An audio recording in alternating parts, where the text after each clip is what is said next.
আসসালামু আলাইকুম গাইজ, আশা করি আপনারা সবাই ভালো আছেন। তো বেশ অনেকদিন পর আপনাদের মাঝে নতুন একটা ভিডিও নিয়ে হাজির হয়ে গেলাম। তো এই ভিডিওটা ভাই বানানোর আমার কোনো ইচ্ছে ছিল না, কিন্তু যখন দেখলাম ভাই সত্যটা না তুলে ধরলেই না, সেই জন্য আর কি এই ভিডিওটা বানানো। তো আপনাদের সাথে আছে আমি নিয়াত বাস অফ হুইলস বগুড়াতে। তো যারা এখন আমার চ্যানেলটা সাবস্ক্রাইব করেনি, সাবস্ক্রাইব করে আমার পাশে থাকবেন।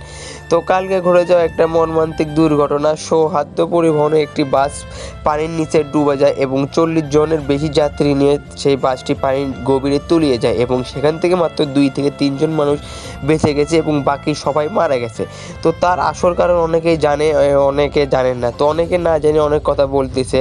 তো আমি যা সত্যতা আপনাদের মাঝে তুলে ধরার চেষ্টা করব। তো আমি যতটুকু তথ্য পেয়েছি যে ড্রাইভার নাকি গাড়ি পার্ক করে সেখান থেকে নিচে নামে যায় এবং সেখানে সাইডের দোকান থেকে পান সিগারেট এবং মানে চা খাওয়ার জন্য যায়।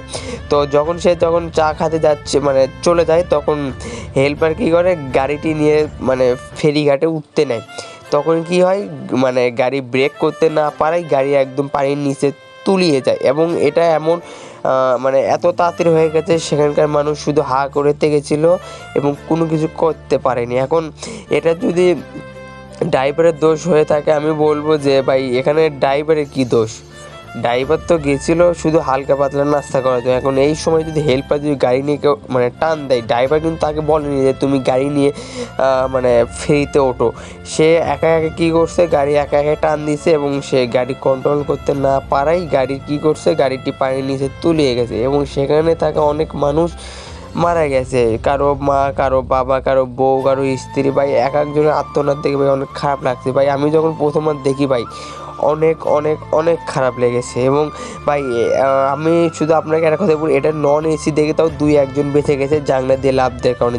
যদি এসি বাঁচতো তাহলে ভাই আরও কী হতো ভাই, না বাঁচতো ড্রাইভার, না বাঁচতো হেল্পার, আর যাত্রীর কথা না হয় নাই বলি ভাই, সবাই ওখানে স্পটে মারা যেত। তো ভাই এটা দেখে ভাই আমার অনেক খারাপ লাগছে ভাই, অনেক মনের দিক থেকে অনেক অনেক অনেক খারাপ লাগছে ভাই আমার অনেক। মানে ভাই কী বলবো ভাই, এইরকম একটা মানে মানে কিছু একটা হবে ভাই আমি ভাবতেও পারিনি ভাই। একজন বাস লাভার হিসেবে ভাই অনেক খারাপ লাগতেছে ভাই যখন আমি এই ভিডিওটা দেখি ভাই, আমার মনটা অনেক খারাপ।